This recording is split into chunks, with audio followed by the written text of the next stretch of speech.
To today's 1 million by 1 million online rendezvous. This is Sramana Mitra, founder and CEO of 1M by 1M, coming to you live from Menlo Park, California, in the heart of Silicon Valley.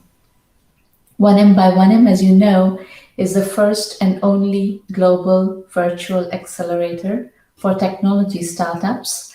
And we operate 100% virtually and 100% globally. So no matter where you are, in what corner of the world, if you need help with your technology startup, you can certainly contact us and delve into the suite of offerings that we have to learn and to advance your journey.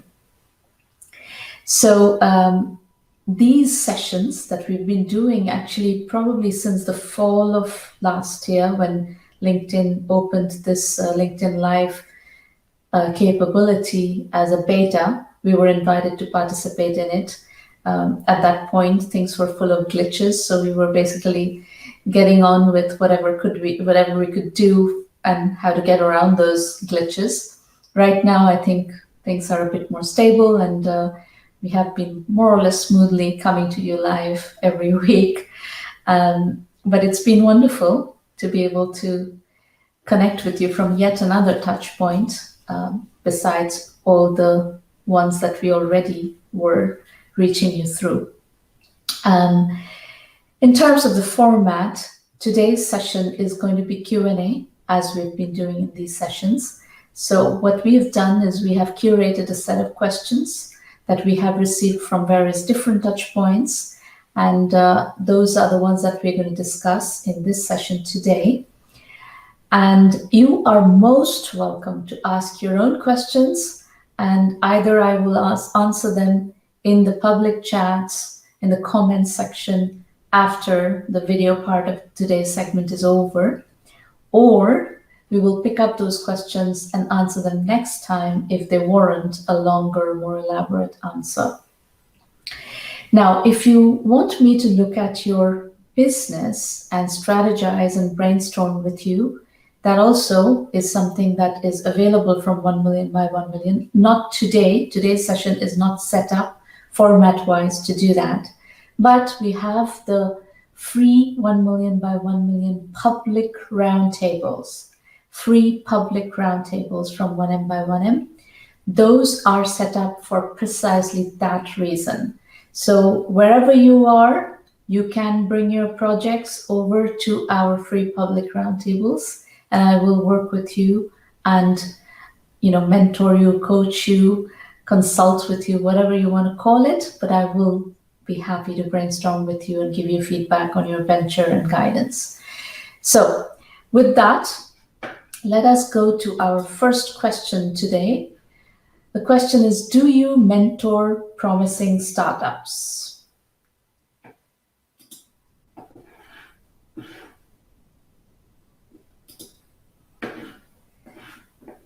Let me answer this question first. Obviously, I just told you that I do. So yes, I do mentor promising startups. And the question is also about price. So I want to first explain to you some of the philosophy of how I have come to think about mentoring technology startups. There are a lot of people who claim to mentor startups. If you do a search on LinkedIn on business coach, you would find probably 175,000 to 200,000 results. If you do a similar search on startup mentor, you would again get probably 125,000 to 200,000 results. Well, if I could have a word with all the mentors and coaches that are out there, this is what I would say. Personal coaching can be warm and fuzzy, yes, but you could add so much more value by using a structured methodology and platform resources. This would make your work more effective. You could help more entrepreneurs faster and avoid some serious pitfalls. We have now run our 1 million by 1 million platform successfully for a decade. We have mentored many tens of thousands of entrepreneurs. Over 150,000 people have attended our free public roundtables. Based on that, I would like to advise those out there who call themselves mentors of startups, coaches of startups. And that might help you refine your own mentoring processes. And for those of you out there who are asking this question as an entrepreneur looking to find mentoring, you should also listen to what I'm going to say to you soon. And as you are evaluating which coach, which mentor to work with, evaluate that person or that organization on the basis of this general philosophy. So, point number one, follow a methodology or look for a mentor who follows a methodology. Let me give you an example of how we operate. At 1 million by 1 million, we have a methodology that operates on the bootstrap first, raise money later, or not at all mantra. We don't force our entrepreneurs to raise capital. Not all businesses can or should raise capital. Our methodology takes into account the fact that over 99% of the businesses out there need to be built in a lean, capital-efficient, bootstrapped mode. Y Combinator has an entirely different methodology. They focus on raising lots of capital. They're effectively a VC fund. If an entrepreneur tries to fund a business that doesn't have what it takes to become fundable, they will fail. I'm noticing some are blindly advising entrepreneurs to go raise money. Please stop doing this. This is misleading, shooting from the hip, and the parroting of cliches. While taking an entrepreneur's money or equity, please try not to lead them down the wrong path. And entrepreneurs, when you're talking to potential mentors, potential coaches, try to understand whether they know the difference between fundable businesses and non-fundable businesses that can still be built on the basis of bootstrapping methodologies. And if they don't understand it, if they're forcing you into funding no matter what, you should question your judgment on whether you should work with this person or not. This is a very, very good number one criteria to think through. Second point, entrepreneurs need an online curriculum to follow. The first-time entrepreneur's journey is terribly complex and with a steep learning curve. They need a curriculum that teaches a proven methodology of how to go from, say, 1 customer to 5 customers to 50 customers to 500 customers. Entrepreneurs need to learn various pieces of methodology in an efficient manner.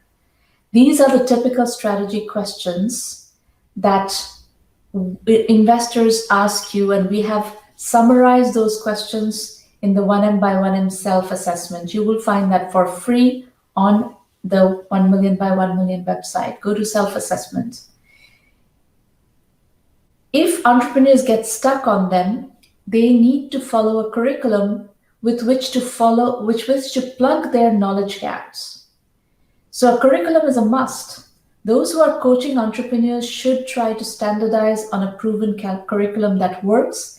And entrepreneurs, if you're evaluating mentors and coaches, you should ask, what curriculum do you follow? Because you are not going to spend, as a mentor, you should understand this. As a mentor, you're not going to spend time with entrepreneurs teaching them everything. That would be many hundred hours of coaching. And most entrepreneurs cannot afford that level of coaching. There needs to be something scalable and something that is priced at a reasonable price point so that entrepreneurs can self-learn based on, again, methodology, something that is well thought through and well designed. So the 1 million by 1 million program has its own curriculum. We offer a curriculum only option to the program that is 1M by 1M basic. You can look that up. It's only $99 a month. So you could just subscribe to it for 1 month for $99, and you could learn, many hundred hours of methodology through that. And that is, really up to you. How much time you put into that is really up to you. And there's no incremental cost beyond the subscription price. Point number 3, learn to understand positioning. If an entrepreneur is working with a mentor, that entrepreneur must ask that mentor, do you understand positioning? Can you help me with my positioning? Because we are in 21st century tech industry. A lot has happened. The industry's segments are generally crowded. Without understanding positioning, you will not be able to figure out where and how to position your company. In my experience, when an entrepreneur is early and still struggling to figure out product market fit, one of the most useful types of mentoring he or she needs is around positioning. Very few people are good at this. Entrepreneurs need to find mentors who can help them with this, and it will be the biggest and most effective contribution they can possibly get to advance their journey. In the 1M by 1M program, the most effective interventions we make in businesses are around positioning. Point number 4, the matter of equity is a lot more complicated than some make it out to be. Not all great businesses are great investments.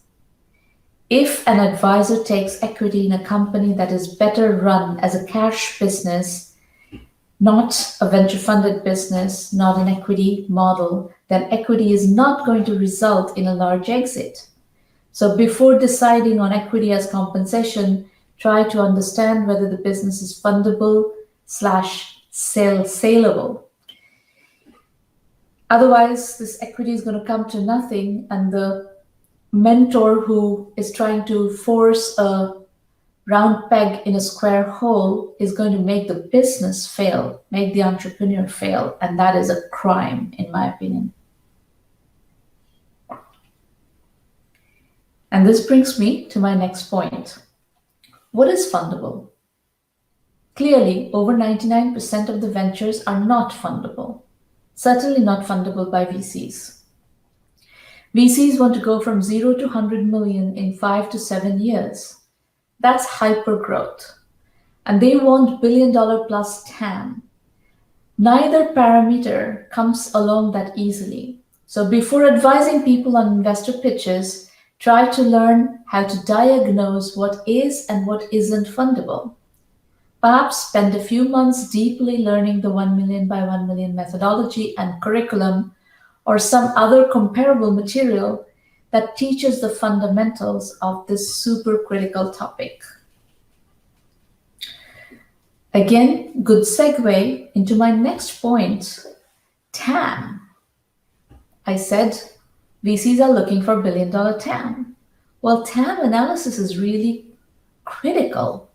Most TAM models I see are aggressive overestimations, often top-down, 30,000 feet level approximations. Without a credible TAM model, investors won't take a venture seriously. Again, please learn. If you're a mentor, please learn and teach the right methodology. By the way, positioning drives TAM like nothing else. Get one wrong, the other topples like a domino. And by the way, top-down TAM is useless. Investors are only interested in bottom-up TAM. You need to understand how to do bottom-up TAM modeling. If you don't know how to do this, go learn from either from the 1 million by 1 million curriculum or somewhere else, but it is a critical piece that you absolutely need to know. The point number 7 is don't reinvent the wheel. We are in 2020. Case studies exist for how entrepreneurs have achieved success. Playbooks exist. We have built our program entirely on case studies. Use case studies. It's the best way to teach business. It's the best way to learn business.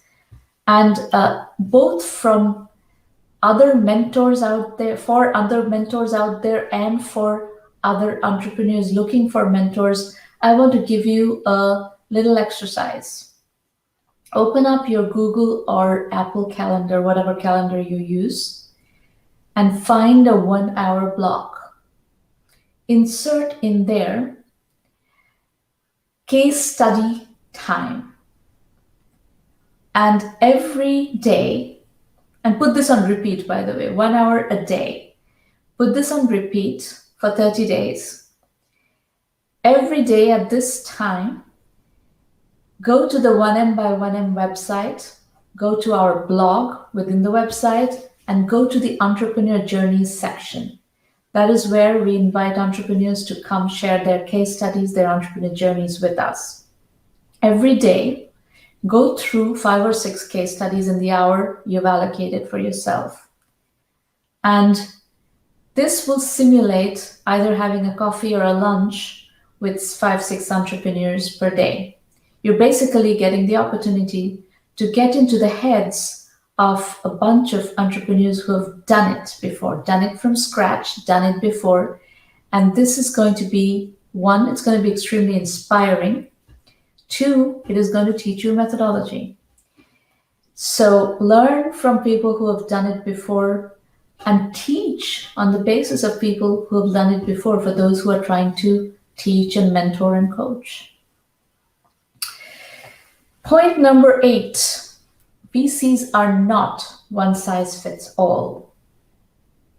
They have dramatically different core competencies. They have dramatically different preferences, investment styles, investment thesis. Some chase in unicorns. These days, some seek alternative styles of returns, acknowledging the fact that there is way too much money in the system and way too many VCs. You can go to the 1 million by 1 million blog. Once again, go to the seed capital section. This is where we bring on our investor network to talk about their investment styles, their investment theses, their preferences, their philosophies, etc. And you learn how investors think. You can also access the same body through our podcast. If you go to iTunes and look for the 1M by 1M podcast, these are available there. They're also available on our roundtables. So you go to our YouTube channel, most of our roundtables have an investor guest and you can listen to that person on video. So whatever mechanism suits you is fine, but you do need to understand how to find investor entrepreneur fit. And the only way to do that is by studying these investors and their points of views and how they think about investment. So you need to find investor entrepreneur fit, create a short list of investors that you want to go after. And if you want to work with 1 million by 1 million, we do make introductions to those investors in our network. And we will work with you to get you introduced to them. Point number 9 is the extreme opposite of investors and the whole VC model. You need to learn to teach bootstrapping. If you're going to mentor entrepreneurs, you absolutely need to teach bootstrapping. Whether or not entrepreneurs raise money later, they will have to bootstrap the early stages. There's no 2 ways of going about it. On LinkedIn Learning, and this is available on our site as well, you will find my course on bootstrapping. It's a 1-hour course, and it's a very good introduction to bootstrapping. You can start there, and then if you want to go further, you can do 1M by 1M Basic, which is our curriculum only option. So whether you're learning or you're teaching bootstrapping, you need to figure out a mechanism of how to do so. And by the way, all mentors and coaches out there who are doing their activities without a platform, you're very welcome to use our resources. Our platform is set up for anyone to use. You can use the self-assessment, you can use the curriculum, you can use the free mentoring roundtables, you can use the blog, you can use the case studies, you can use the methodology, and you can use the network, and we are happy to collaborate. So please feel free to reach out to us, and we will be delighted to work with you. Pricing 1M by 1M Basic. The curriculum only option is $99 a month. You can do as many hours a month as you want. You can extend it, spread it out to several months, depending on how much time. And by the way, one other category of entrepreneurs we encounter all the time are entrepreneurs who are bootstrapping with a paycheck, who have a day job, are keeping their day job, and are starting to build a company on the side, working nights and weekends. This category of entrepreneurs are, you have to learn, and 1 million by 1 million may be a perfect option for you to learn what you need to learn. And we are open. Most accelerators will not accept you. If you're bootstrapping with a paycheck, most accelerators will not accept you. We are perfectly happy to accept you. We actually believe in bootstrapping with a paycheck. It is one of the best ways to bootstrap, along with bootstrapping with services and bootstrapping by piggybacking, which you may have heard me talk about in earlier sessions. Now, if you're looking to join our full acceleration program, just so you know, 1M by 1M Premium is that program, and that program is priced at $1,000 per year. That includes mentoring, that includes curriculum, that includes investor introductions, and so on and so forth. The basic version is curriculum only. Okay, so that's my very long answer to the question, do I mentor promising tech startups? By the way, let me make one other point. The question was, do you mentor promising tech startups? Not only do I mentor promising tech startups, I mentor all tech startups. There is no selection process in joining 1 million by 1 million. You can join. Anybody who is doing a tech startup can join. Now, as I start working with you, if I decide that you're not a promising tech startup, that your idea doesn't have legs, I'm going to teach you how to validate or invalidate that idea. And in many cases, I may ask you to not pursue your idea and to pivot into something else that has more promise.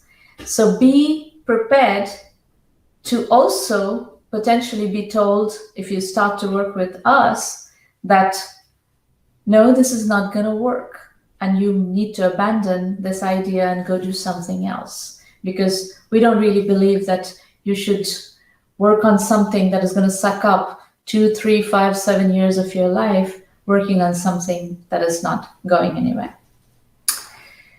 Okay, I'm going to switch to the next question.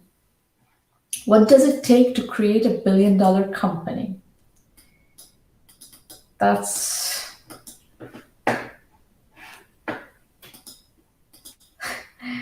is an interesting question. It's a question that is not easy to answer in a short answer. But I will say that the common misconception that we encounter is that you need gobs of venture capital to build a billion-dollar company. I don't agree. In the fall of 2007, I met Sridhar Vembu, CEO of Zoho, for the first time. At that time, no one had heard of him. He was flying under the radar of Silicon Valley. Sridhar had a small network management tools business that basically functioned as a highly profitable cash cow. It was not an earth-shattering idea, but it gave him cash to play with. And play he did. He decided to go after Salesforce.com with a software as a service customer relationship management CRM product at a price point that was 1/6 of that of Salesforce.com. That was the market leader at the time. Sridhar, offered the product to small businesses and customers lapped it up. VCs started chasing him from every corner of Silicon Valley. Acquisition offers started floating in. Fast forward to 2014, Zoho was doing over $300 million a year in revenue. It was built without any outside capital, zero outside capital. Zoho today is doing over $500 million in annual revenue. If you value the company today, it would comfortably justify a multi-billion-dollar valuation. If you analyze this case study, what strikes you is that Sridhar's first business idea was not fundable. He bootstrapped it by selling to customers as early as he could. He grew the business organically with revenue and profits, not outside capital. But once the business started generating decent profits, Sridhar decided to go after a potentially much bigger opportunity. The moral of the story is that even an entrepreneur with a smaller idea that is not fundable can build a unicorn company.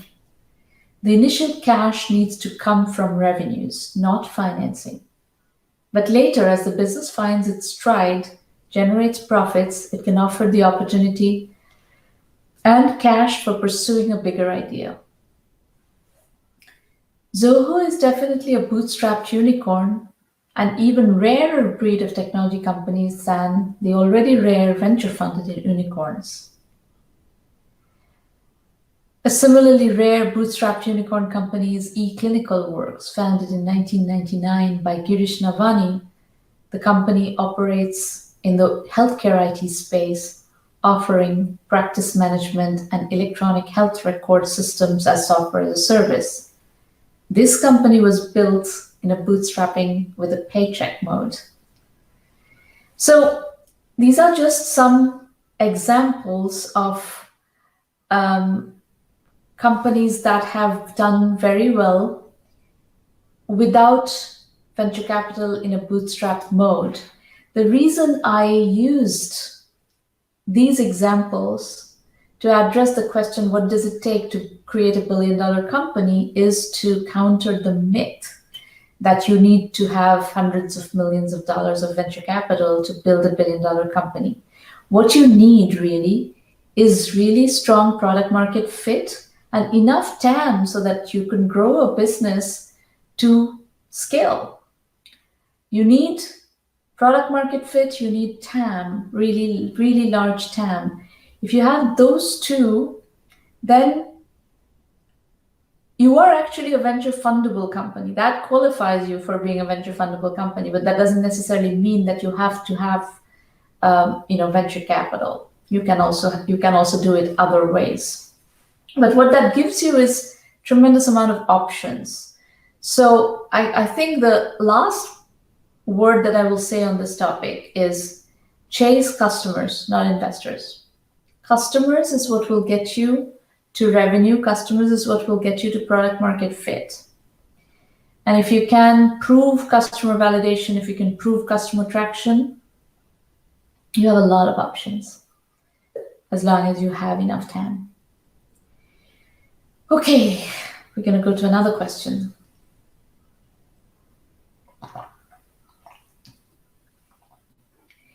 What are the beginning steps for an educational startup? Online education has emerged to be one of the winners of the COVID-19 behavioral shift. If you want to take advantage of this heated environment for online learning companies, startups, you need to find an idea to latch onto. One observation I have from seeing what's going on in the market is that the K through 12 online learning is doing poorly in the homeschooling mode. Why is that? Over 3/4 of the world's roughly 1.5 billion school children are currently out of school due to COVID-19 lockdowns. One lesson from this crisis: we need free universal internet and computer access. A lot of children do not have high bandwidth connectivity, and they don't have computers. And in 21st century America, this is the 5G digital highway that needs to be built as basic infrastructure as part of the rebuilding effort when the immediate crisis is over. Remember, after World War II, the American highway system was built, the roads, and that created tremendous boom, tremendous access, tremendous boom. And now that same kind of access is needed digitally, and a great 5G digital highway would be a big boost to the economic activity that we could come up with. Now, distance learning has to be thought through at a much deeper level. So far, we've been thinking that the shift is from sage on stage to guide on site within the classroom setting. What does a teacher do in a classroom normally? He or she lectures. With online learning, with vehicles like Khan Academy and edX and Coursera, we have been seeing a shift from this sage on stage lecture-based model to guide on site model, where the teacher says to students, go do such and such module from Khan Academy as homework, and we're going to do exercises based on that in class tomorrow. That could be Calculus 1 or Algebra 1, whatever. And the teacher then walks around and helps students where they're getting stuck. So that's the transition from sage on stage to guide on site. This transition has been in full force for a while now, at least a decade now. But now we need to think really self-guided learning that doesn't even require a guide on site. So there is no teacher. It needs to be completely self-guided online learning, because what we've seen in the COVID crisis is that kids don't have a teacher at home. They have to teach themselves based on material they're studying. And the parents often are not equipped to help them. Teaching high school calculus or helping kids with high school calculus is not within the realm of possibilities of a lot of parents. So the question then is, how do we motivate kids to learn on their own? Is it possible? This is a hard problem worth tackling. And if you have solutions to this, I think this is an open problem. And that might mean tremendous gamification, tremendous, intricate content development, interactive content development that really engages children and takes them through the learning process. An example that I will point you to, that if you are designing products in this area, that I would point you to, that I think is very well done, is an online app called Duolingo for language learning. I use Duolingo to learn French. It is a really wonderful level of gamification. They have leaderboards, competitions. They have this point system, crown system. There's like very, very cool stuff, very cute, very cool, and very engaging. This is the kind of stuff that need to come in all domains, whether you're learning history or you're learning mathematics, or you're learning languages, or you're learning, literature, whatever. There needs to be ways of learning that are more engaging, more interesting. Gamification is one of the tools. The other tool is immersive experiences. There are lots of films nowadays, historical films, literature-based films. So, if you're teaching Shakespeare, an obvious thing to do is to look at Shakespeare's plays, not just, read Shakespeare. So there are ways of making learning a lot more engaging, a lot more interesting, and that needs to happen. So let me give you a pointer here on where you can go simmer. If you're looking for ideas, I'll give you some pointers on where to go simmer. We do an interview series called Thought Leaders in Online Education on the 1 Million by 1 Million blog. In it, we cover all different segments of online education, K through 12, higher ed, professional ed, continuing ed, everything. In there, you will find interview after interview of thought leaders who are doing interesting things, innovative things in their domains. For instance, Greg Smith, CEO of Thinkific, is one of the thought leaders in online education interviews. In that interview, we discuss platform innovation. If you follow the series, you will find a lot of trends in that sector. And you're going to need to make a sector choice, whether it's K through 12, higher ed, professional ed, continuing ed, there are different sectors. And then you need to dig into what's happening in that particular segment. Where do you personally have unfair advantage, domain knowledge, and dig into where the gaps and open opportunities are within that sector. As an example, I also did an interview with Paul Kellenberger, CEO of Zspace, in that same TLOE, Thought Leaders in Online Education interview series. And I asked him, if you look at your capabilities and your target market, where do you see gaps? If you were looking for developers to fill in some of these gaps, what are the pointers? And this led us to an extensive discussion on vocational training. So Paul talked extensively about what they call CTE, which is the old vocational training that's growing very fast. He says his company about 2 years ago had zero revenue in that space. Now it represents 50% of their pipeline. So it's, this is, I ask every interview that I bring on to that series, what do they see as gaps?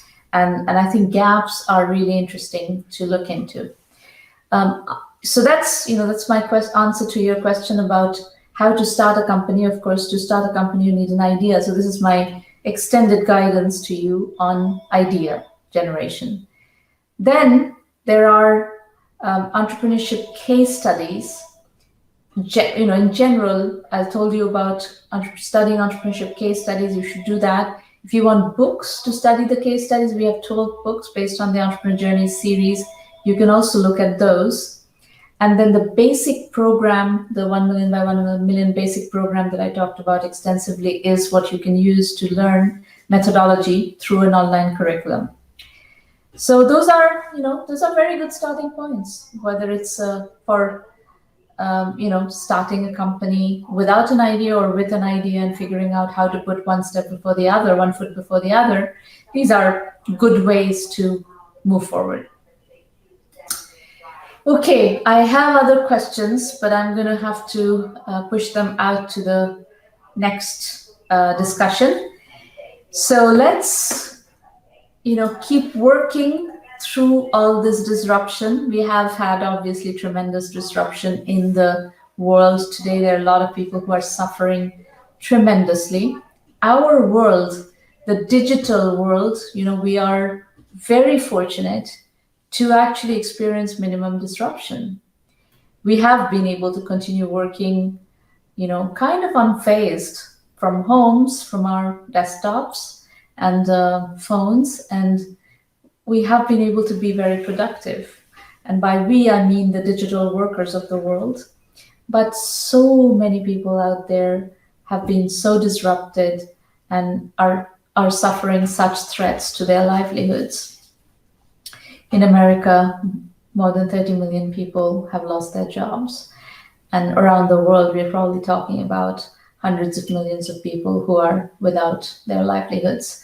So let's be a bit solemn and a bit sober about what's going on out there, and have some empathy while also appreciating the privileges that we have today. If you want to discuss, as I said, your venture with me and discuss specific strategy related to your business, please come to one of the 1 million by 1 million free public roundtables. Go to our website, 1mby1m.com, and register to pitch or to attend, and I will see you there. Those happen on Thursday mornings, 8 a.m. Pacific. Throughout the rest of May, June, July, we're going to have these roundtables, and you can bring your project there. These are safe working sessions, and I look forward to working with you in one of those sessions. See you soon. Be safe, be well. Bye-bye. Thank you for joining today.